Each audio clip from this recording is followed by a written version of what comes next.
think this is something that it's maybe misunderstood. Sometimes you see that people that are succeeding, it's like, oh yeah, they work hard. And people that are not succeeding, it's like, they must have done something bad.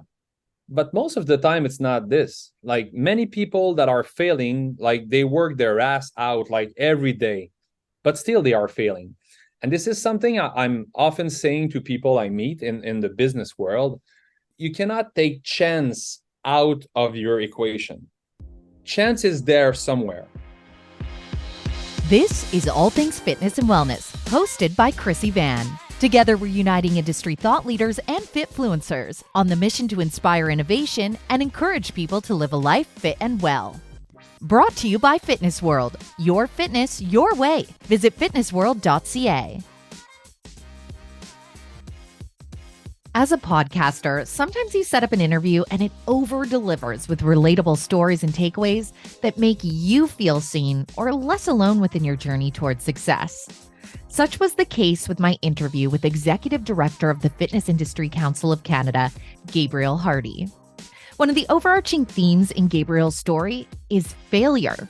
Whether it was coming up against dismal grades in school, going through bankruptcy, or vying for a spot in Canadian politics, time and time again, failure.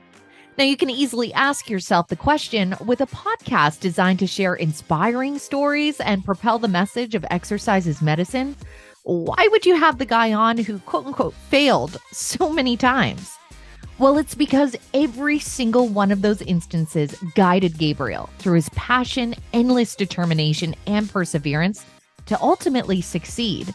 And not just succeed from a business perspective, but to succeed in discovering his voice and aligning it with a movement he is deeply passionate about. And that is getting more people moving and creating a healthier nation. Not only that, but doing so in a way that unifies an industry under this message. And therefore, he is creating forward momentum towards shared goals to make it abundantly clear that fitness is essential. Now, in this episode, Gabriel candidly opens up about his wild ride of a career journey, and it is a wild one with a lot of turns along the way, some of them taking him to working with some of the most celebrated names in hockey, to opening his own gym and representing his industry.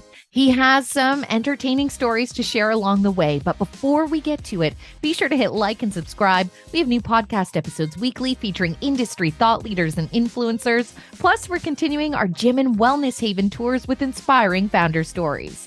I'm your host, Chrissy Van, and this is ATFW. But let's learn about you, Gabriel, because I know that you represent something really important here in Canada with the Fitness Industry Council of Canada, doing incredible work that we'll dive into. But I want to know more about you and your fitness story. So where did your relationship with fitness begin?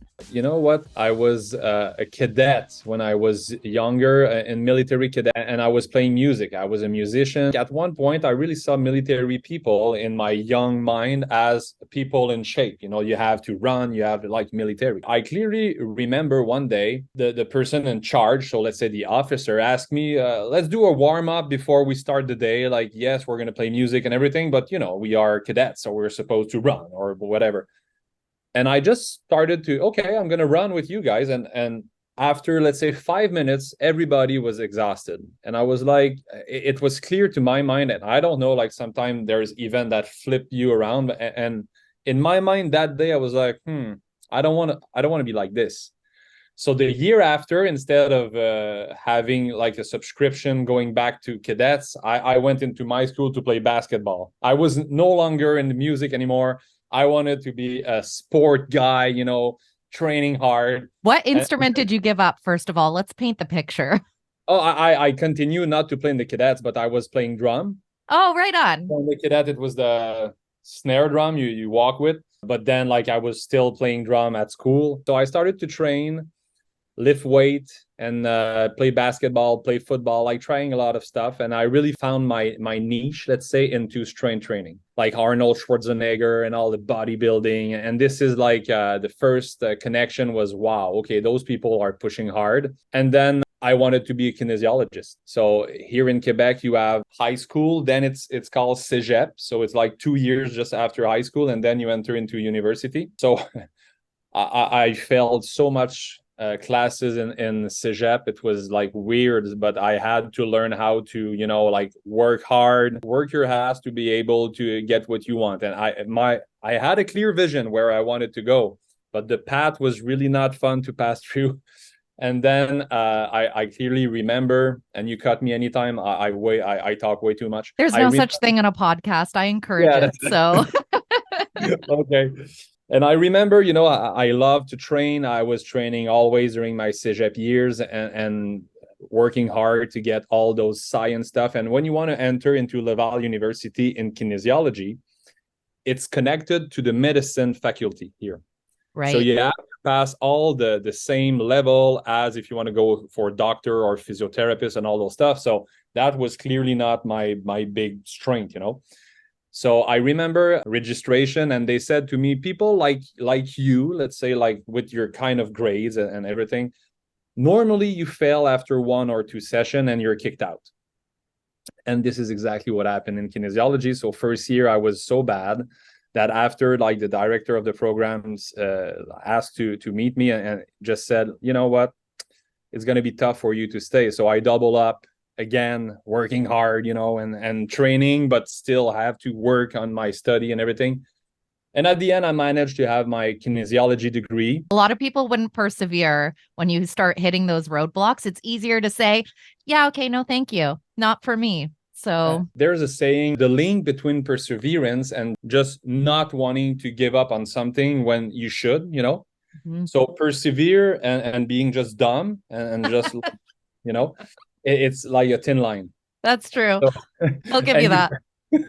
And you find out, like, years after, was I dumb or was I perseverant? So I managed to pass this. I finished with an international degree because I went to study in France, finishing my study with a lot of psychological aspect of strength and conditioning, how to manage this, So I went to study in France. And as I'm an entrepreneur in my nature, I also had a degree finishing my baccalaureate in kinesiology with business side. So then I entered the world of strength and conditioning. I was fortunate really at the beginning because the guy who learned me how to become a strength coach was the strength coach of many Olympians. Incredible. How'd you two get linked up? Because of kinesiology. He was in charge of some places where at the end you can have access to, being in the room with players with, like, great mentorship. And so that mentor for me introduced me at that time. He was training the football club here, so Roger University Laval. And he was at the same time the strength and conditioning coach for the Ramparts. And the Ramparts are the biggest organization of hockey in the world with the Junior Major Hockey League. And for the Americans listening, Canadians and hockey, this is our sport. Yeah, that's it. And that junior team, 16 years old to 20 years old, attract here in Quebec, in average, at that time, 12,000 to 15,000 people per game. And he said to me, like, Gabe, I don't like to train hockey players really. So, like, do you want to, like, you've been with me for 2 years. Do you want to take that job? And I was like, okay, I never skate in my life. I don't even know, like, the rules. I did not grow up in a hockey environment. Okay. Don't worry. I skate like Bambi. So I'm with you. But imagine that.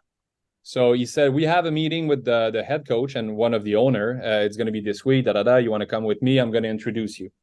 And that guy is Patrick Roy. So that guy is a world known, like the best goaltender in the world. Like, it's Patrick Roy. He's a legend. And I'm like, hey, Mr. Roy, like, I don't even know the rules. I'm just a new kinesiologist. And the guy, first thing he said to me is, Gabriel, I'd never trained in my life. Bicycle for me are a place to put my coat on.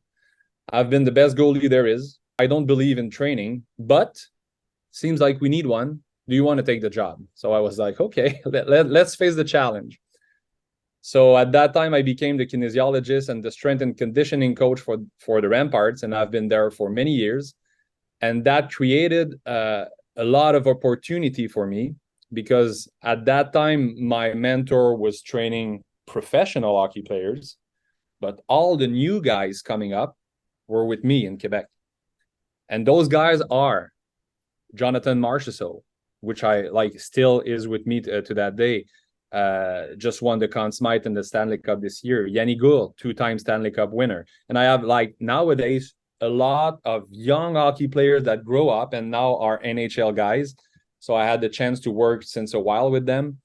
And so that created my career in strength and conditioning coaching. So I think it's fair to say now it was perseverance. Yeah, that's it. You're right. The moral of that story. Yeah, you're right. And this is bringing so much stuff after because I'm an entrepreneur and like I like strength and conditioning, but in my vision, I wanted to have my own gym. I wanted to build a big and like respected and world-known strength and conditioning center. And in 2010, I created that, like the biggest in Quebec province. Wow. So talk me through the steps to get there, because just because you were having all that success doesn't translate to zero work into between to bring that to reality.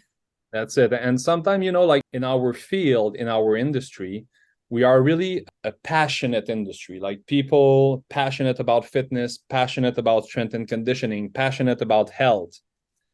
But there is no real stop at the entrance. Let's say if you are a strength and conditioning and you want to open a gym like I was, you open a gym. If you can't find money, you open a gym. That does not mean day two, like you're a business guy or a business lady.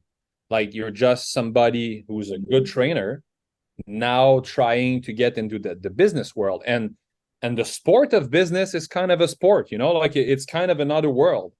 And many people are struggling because, and that happened to me, they are passing from being good in one-on-one coaching, creating program, bringing athletes to perform better and da-da-da.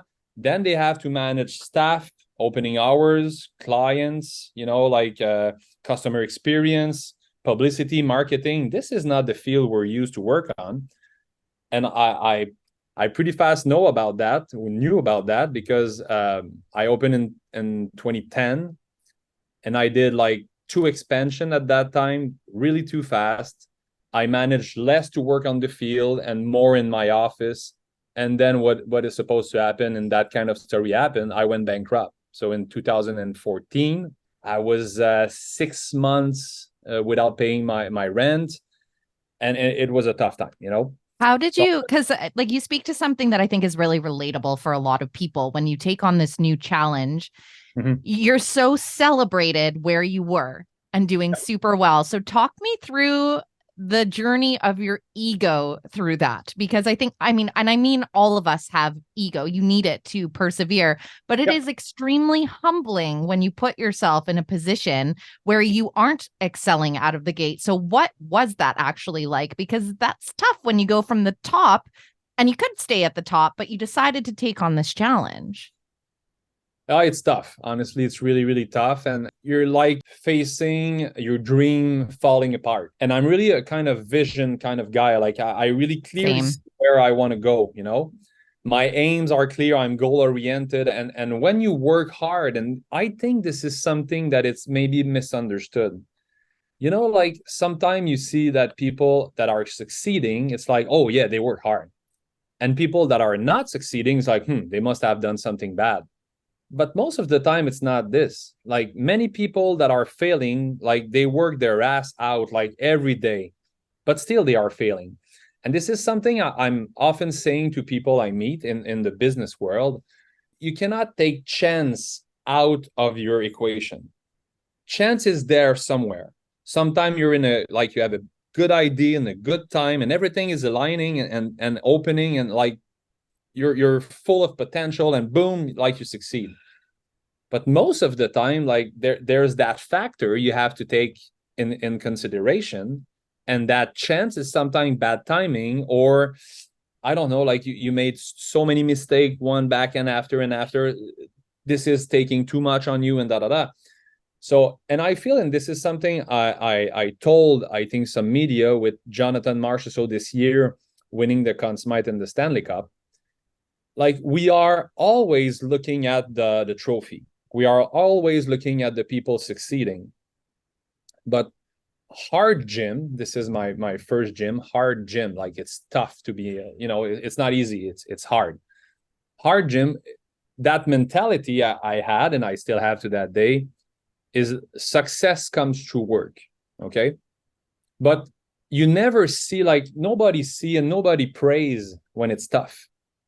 John Marchessault and Yanni Gourde, those two guys, nowadays everybody know their name.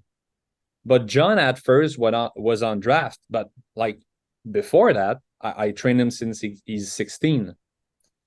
He entered the league like with a deal with the midget AAA here, and he was not really wanted by the Rampart, but it was a deal with their associate team, and he managed to, through perseverance, like grow up in the league and make his name. And then he entered the East Coast, and nobody wanted him. It's a small player, like with character. Yeah, he's good, but hey, he struggled.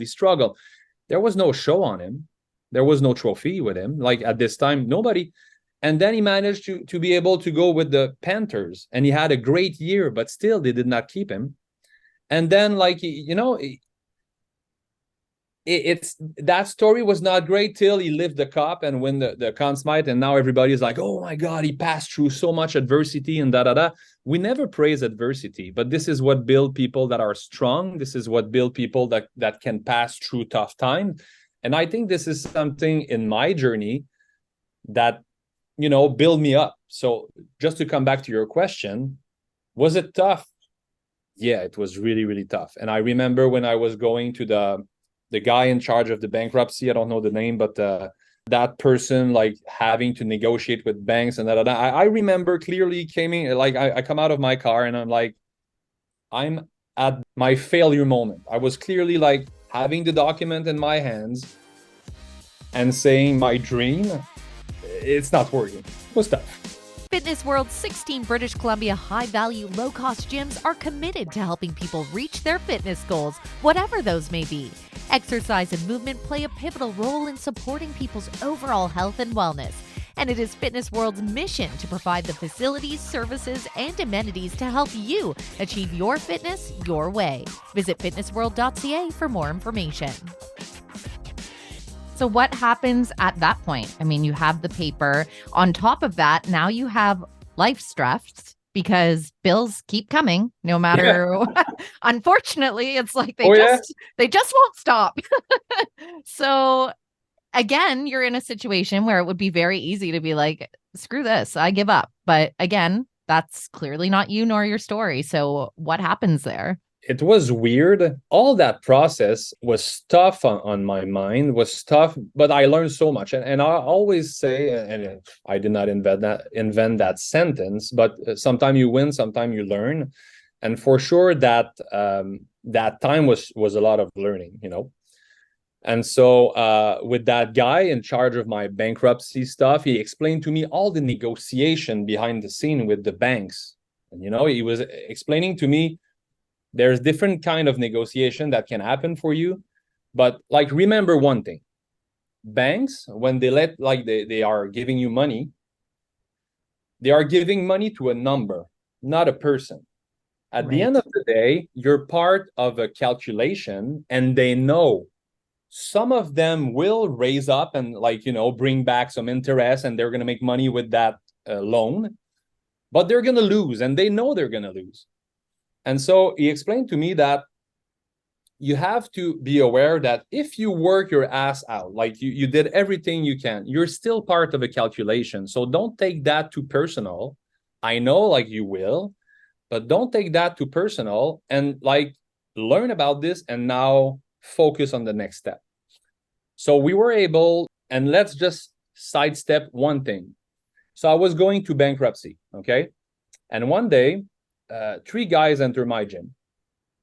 They want to meet with me and Those guys made million in selling restaurant in Quebec City, but recently at that time.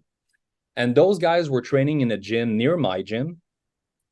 And one day they said, we made a lot of money recently. Why don't we have our own gym? Like instead of talking business around a bench in somebody else's gym, why don't we have our own? And so the localization where I'm at, so there's 3 cégep, 1 university, the highway is just in front, like it's perfect spot. Like, let's go see that gym and try to buy him. And I was going bankrupt. So the timing was like, huh? But I really connected with one of those guys, Vincent. And like sometime in life, you don't know why. It's happening and you're blessed, like, and connection is made. We get along pretty well. I'm a kind of guy that is really clear in life. Like, it's papers on the table. This is my situation. This is like, you take me as I am. It's often a lot easier. It's hard to be that sometimes, but it's the way easier path. Yeah, after you clear a lot of problems after. Yes. So I'm really straightforward with him. I'm like, I'm going bankrupt. This is the situation. And like, let's say 1 month, everything is out of here and blah, blah. And he said, no, okay. And the guy is really a brain in business. And he said, okay, so what we're going to do is we're going to talk to the bank and we're going to buy your bankruptcy. Our company, like not me, their company. We want a gym and like there's an opportunity. You're going bankrupt. So we're going to buy the gym, but we're going to hire you as a manager. And what we want from you is to work into your failure. That's weird. But you're going to work. We're going to like invest in a new company, but we want you to just keep the clients there. And you're going to be the manager. And I don't have a lot of choices because anyway, I'm going bankrupt. So I'm like, okay, let's do this. So they hire me. And so now I'm working in my gym, which is not my gym anymore, with my clients, which are not my clients anymore. And those guys are investing, creating a company, and they just hire me. But the point is that Vincent Blanchette, took me under his wing and learned me how to become a businessman. And sometime after, I was able to come back as a partner later. Incredible. So this is my gym. That is fabulous, though. I mean, this is one of the things that's so beautiful when it comes to mentorship. The people that really believe in people and investing in people, then like it may have started out for them as, oh, this is a great business proposition. We're looking for a gym, it's bankruptcy, etc. But at the end of the day, the investment was in you because without you, that gym would not have happened. Exactly. And this is like where luck gets in the way, but work is never out of the equation, and the willing to learn is something that is really important to like willing to become better, willing to learn, willing to understand that you don't have all the answers. And even if, like at the beginning, that guy was challenging me a lot because he was saying, no, you don't do this way. And I'm like, man, you're in a restaurant. I'm a gym guy, like I know what I'm talking about. And then it's like, yeah, maybe not. Since I went bankrupt, maybe I should listen to him, Mm-hmm. So with that open mind, and I'm straightforward, but I also really, really like to learn. And this is where I think we got along pretty well. He teach me how to do business, marketing, customer experience, like being obsessed. And I was not that kind before, but he really like teach me how to manage all the small details because customer experience is all about small details. And this Gabe and the guy was like, that was one of the 50 business he was owning. But each time at 4:30, 5 o'clock, he was entering the gym. I was still in the front desk. And okay, come with me. And we were just talking for an hour and a half, like this and this and this. Did you see this? Did you look for this? How did you manage this? And all the social media and so I learned so much about how to structure your staff, structure your finance, structure your marketing. And this is growing like from 2014. And remember, when you go bankrupt, you have like money to give back to the bank anyway, because your company is going bankrupt, but you sign your name for a lot of stuff that you have to reimburse anyway. So we really like work hard And I remember like they had to reinvest 2 times, because it's not because like you're a millionaire that first thing you do you're gonna have success. So 2 times they had to reinvest. Not me, I was broke, but in the gym, and even their ideas. Okay, this is not working. We're gonna like they. He showed me how to be obsessed, but even with hard work and obsession about succeeding, like things are not always aligning well. And then in 2019, on the personal record, I managed to finish paying back my due to the bank. So my bankruptcy was done. How And then, good did that feel? oh, that was great. Like December 2019, that was amazing. Like it's finally I'm clear of debt. Oh, And I now we know what's really coming. I know what's coming. and 2020, No. that year of, oh, okay, so now I thought I was out of Oh, problems and everything was supposed to, like going up. And now March 2020, just coming back from Florida with the family, and everything is closing. And now it's 18 months of closures and of tough time, and like pointing our industry as a problem, saying that gyms are dangerous, and having a lot of different kind of people coming out and saying, like government, no, we're going to reopen anyway, and da da da. So all the reputation of our industry was not only pointed by government, but that was pointed out also by the population, saying like, yeah. you are right to close them because they are like doing whatever they want and they are not respecting the law. So all the history I have, when everything closed, I was able to negotiate much better than in 2014 when I went bankrupt first time.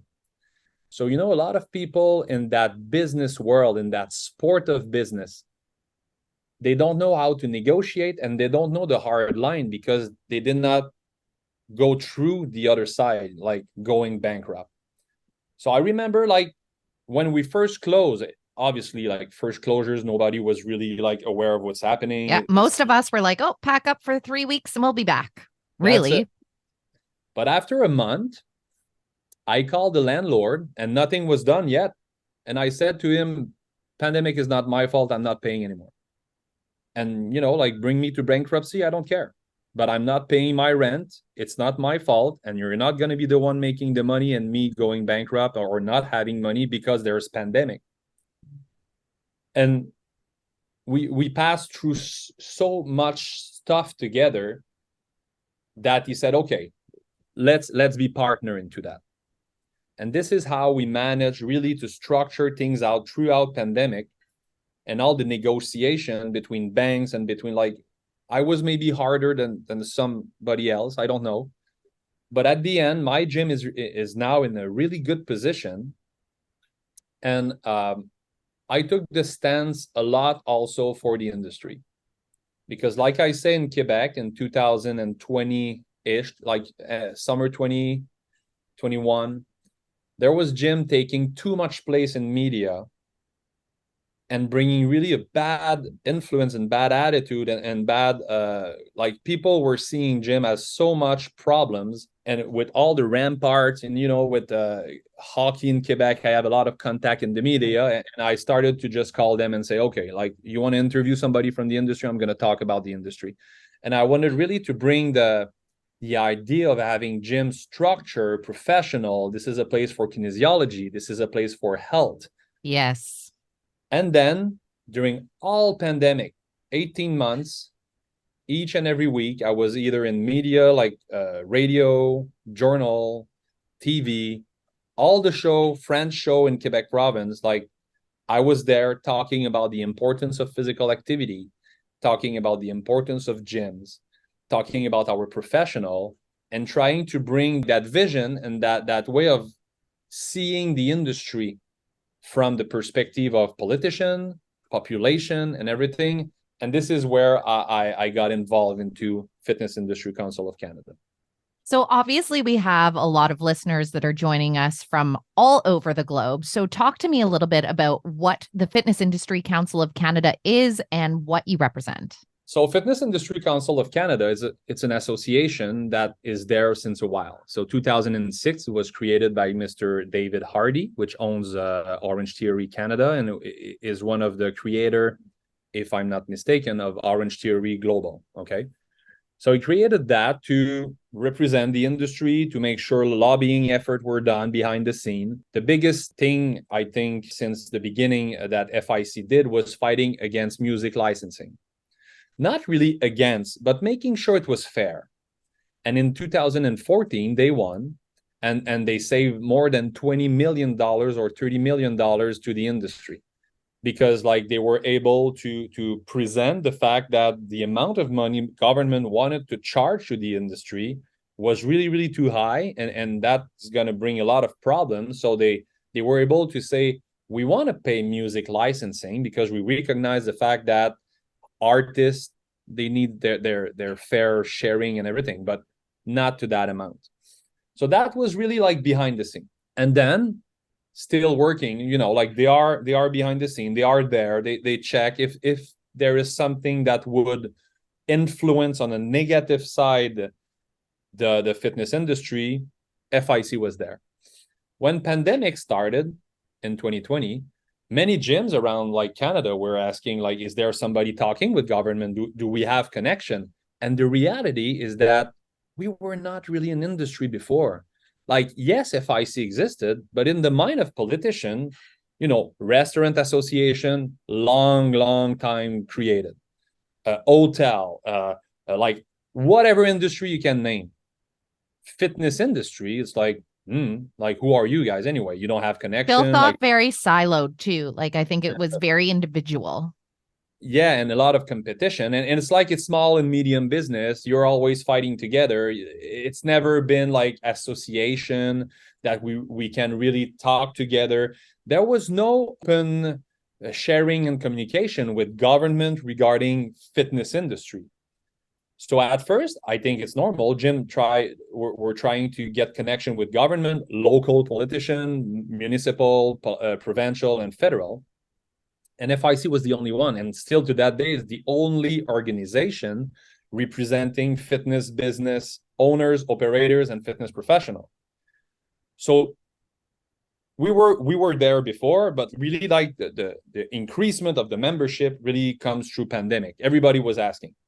And then a lot of group were formed in every province. So Ontario, Quebec, and coalition, and we were meeting once a month, everybody together, and what's happening, and I think that was really not only useful, but sometimes people are saying, yeah, but what did you want during that time? Like, what did FIC did for us, really? Like, it's hard, sometimes it's lobbying, it's not really like clear. I cannot see at the end of the month, oh, I save $1,000 because of FIC, But what did we want during pandemic? We want recognition, and we want a lot of respect.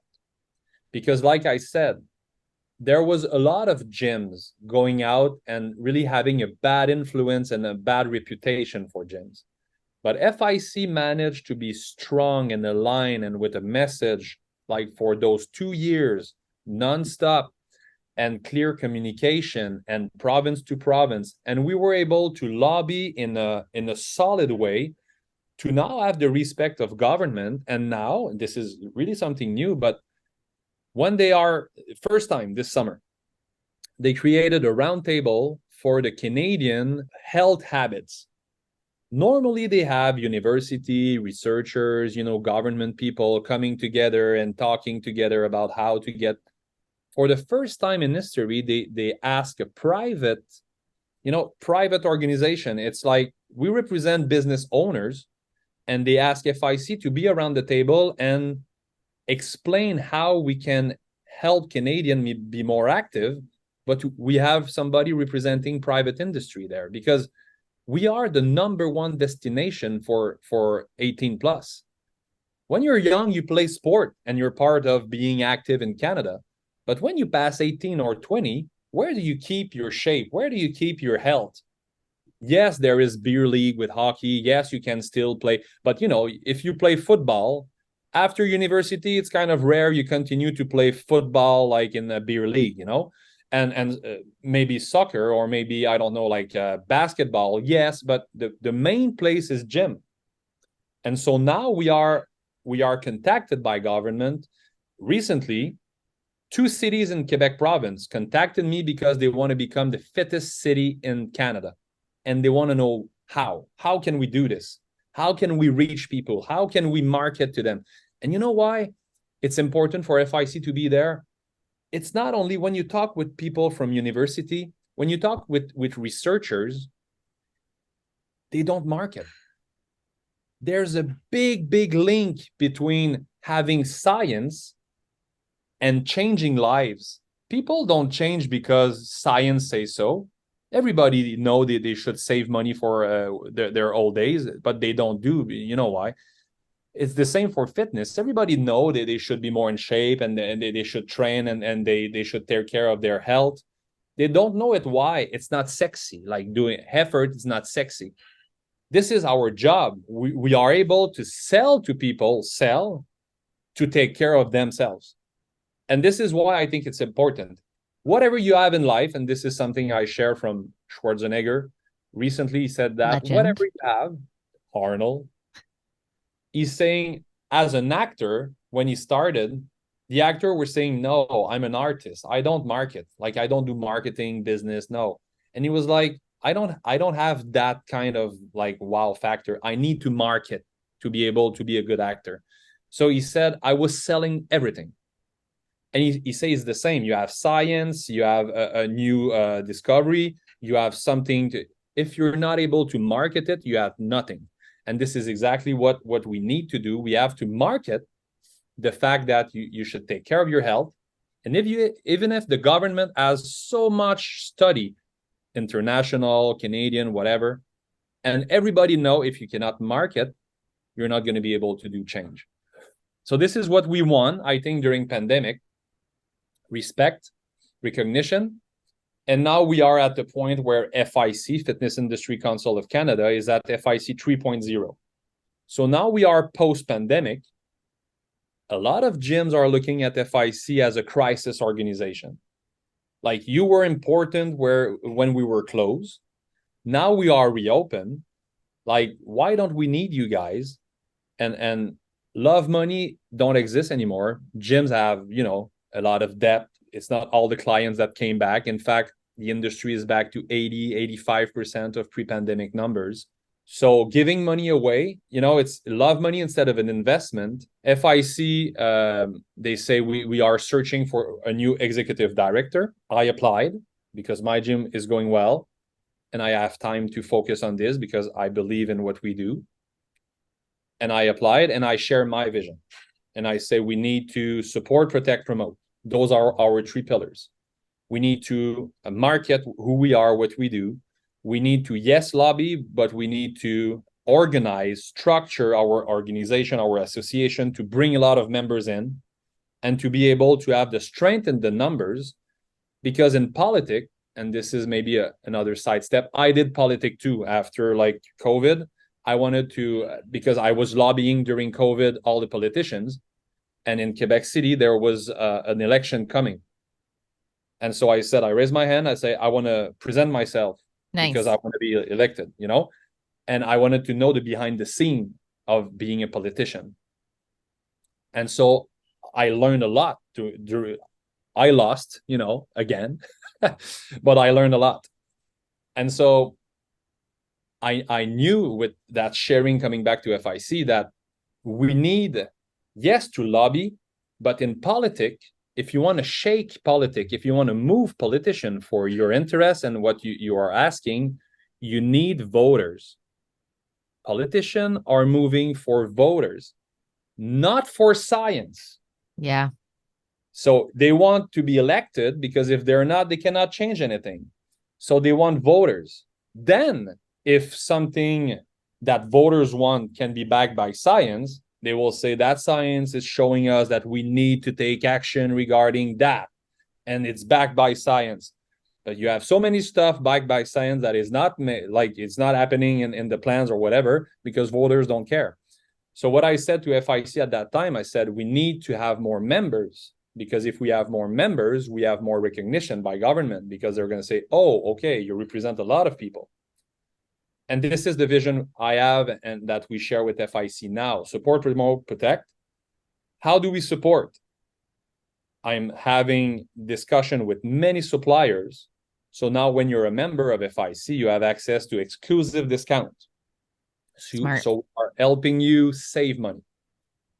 Then promoting, we are negotiating to have a lot of exposures, publicity regarding the importance of physical activity, being in great podcasts like yours, like taking some place around the mediatic and the social media to make sure physical activity is in front and we talk about the importance of what we do. And of course, protecting, this is the lobby part, going to meet with MPs and bringing ideas and, like the behind the scene. But people will not become a member and pay money just for the lobbying action. We need to have more. And this is the new vision. And this is what I'm working with Aaron and all volunteers. We have a lot of volunteers across Canada to really like raise the awareness of our existence and what we do, and try to have as much members as possible, because I think we can change the face of politics if we come together. Well, and at the end of the day, you change the face of politics. You also change the way Canadians live their lives, because at the end of the day, I know everyone can go to your site and see the statistics and the science that is backed up that fitness is essential. And as Canadians right now, we suck. We are the ones that are getting the failing grades that you were faced with in the beginning of your educational career, in the fact that we aren't seeing it as a priority. And I do think that there is that disconnect that's slowly being remedied by the population, but there is that disconnect still, that people don't understand that this is the step we could take to prevent the chronic diseases that no one wants in their lives, or to improve their mental health. And I think more and more, if we have voices coming together behind that, not only are you going to get more people in your association, but your members of gyms across the country are going to be behind us, bolstering that. And ultimately, I mean, that goes right to your goal, the trickle down of voters for politicians. Imagine, last election, 18 million nationwide, okay? 18 million people across Canada went to go vote, and they voted for Liberals. Elections are coming. We know that. Like, it's 1 year, maybe two, Canadian-wide. Imagine we have 6 million members in gym across Canada. This is the most recent statistic. Is it taking COVID or not? I'm not sure. I asked those from the government, but at this day, what we have is 6 million users of gyms across Canada. This is the third of the voters. Right. So imagine all the gyms coming together, asking their members if a party is proposing something like fitness tax credit. We're going to reimburse something regarding physical activity. We're going to make sure, like, we're going to do some publicity regarding how you can save your health, how you can save all those chronic disease if you are active, physical, mental health. If a party is bringing that into their plan, are you more willing to vote for that party? Imagine 2 million, 3 million of members of gyms answering yes to that question. Do you think politicians will not move for what we want? For what we are asking them to do? For sure they will. They want those voters to vote for them. But if we stay as silos, as you said before, and if we don't work together, and we always like stay the fitness industry that used to be, like that gym against that gym, and I'm aiming your client and I'm trying to bring them to me and and we are still fighting together, we will never have that any importance in political aspect, because they're not going to see a coalition. They're not going to see a force of people asking for something. They are not going to see voters wanting something clear. So we need to be together. And this is why I think this message is so important, that FIC is that voice. We want to have all the gym coming together. We know, guys, you're fighting against one another. Like, it's normal. It's the business world. But at the end, more we have Canadian moving, more we have Canadian aware of the importance of being active, more they're going to reach out to your kinesiologist in your gym, to your fitness professional, and maybe walk through your doors But at the end of the day, if Canadians are moving more, you're going to make more business and you're going to be happy and everybody's health is going to be better. And this is the common goal we have. The enemy is sedentarity. And if we win over that, your style of training is going to have more client, Global Gym is going to have more client, and everybody's going to be happy. But if we continue to separate and say this training is better than this one, we are missing the point. Sedentarity is the enemy, and this is what we need to address. Not like my style is better than yours. So this is why we need to come together. Well, throughout your career, you have set a vision and executed on that vision. And I think that you're doing a tremendous job clearly setting the vision collectively for this industry. So, Gabriel, I so appreciated this conversation. You have such a fantastic story. Before I let anyone go, I always have them leave me with a little motivational nugget of wisdom. It can be a favorite quote or just a personal anecdote. So what's the note that you want to leave us with today? Wow, I was not ready for that one. I know, it's more fun for me that way. Yeah, that's it. And so I have to imagine something on the spot. My slogan is become better. And Tonic, like my gym, is become better. And I think training is about this, like being the best version of yourself. And I think this is something a lot of people in the population, they don't feel anymore because they are, like not moving. And I always say to people, like, find yourself a goal and fight for it. And you're going to become better. And it maybe 1%, 10%, you're going to increase. And movement is creating so much energy, so much, whatever the field you're in, whatever the objective is. So I think that would be it. So try to become better. And I'm going to close with one thing like coming right now in my mind. 3 years ago, I was doing camping, okay, with my family. And I'm the kind of guy who's training always. And I was training every Saturday morning, doing CrossFit in my camping and bringing some stuff and, like looking the crazy guy running everywhere. And the family of my wife is like, hey, can we try this with you? I'm like, yeah, you can. So at the end, I was coaching every Saturday morning instead of training myself. I was coaching all the family and all the ages and everything. So the cousin and the uncle and like 65 years old and 13 years old and everybody right the fitness party, And then they started to run. The uncle and of my wife started to run. And he said to me, Gabe, I registered for a 10 kilometer in Quebec City. And honestly, I run like a wrestler, when they are entering the stage. I don't run well. I don't like to run. I'm so bad at running. But I cannot say no. We did CrossFit, so right. Okay, I'm going to register. My story. Yeah, so I managed to start to train, and it was hard. First time, 3 kilometers, I was almost dying, and I managed to finish that. And this year, he challenged me for a 21 kilometer, and I did 21 kilometer. But what I feel is really like this year, everybody was there. Uncle, the parents of the cousin of my wife, like those people in camping were drinking beers and smoking, and now they are running a 10K. It's like you can influence by yourself saying to yourself, I want to become better. It's not only about you. You're influencing your coworkers, your family, your children, and this is what we need. Example. So this is my final quote. Gabriel, you gave the best example as to why I put people on the spot with that question. Fabulous answer. Thank you so much for your time today. That was great. Thank you for having me. Great podcast, and I'm so happy to work with you, bringing that message out. You've just listened to the All Things Fitness and Wellness podcast, hosted by Chrissy Van. This episode was brought to you by Fitness World, your fitness, your way. Be sure to hit like and subscribe. We have new podcast episodes weekly featuring industry insiders and influencers. Together, we're on a mission for everyone to live a life fit and well.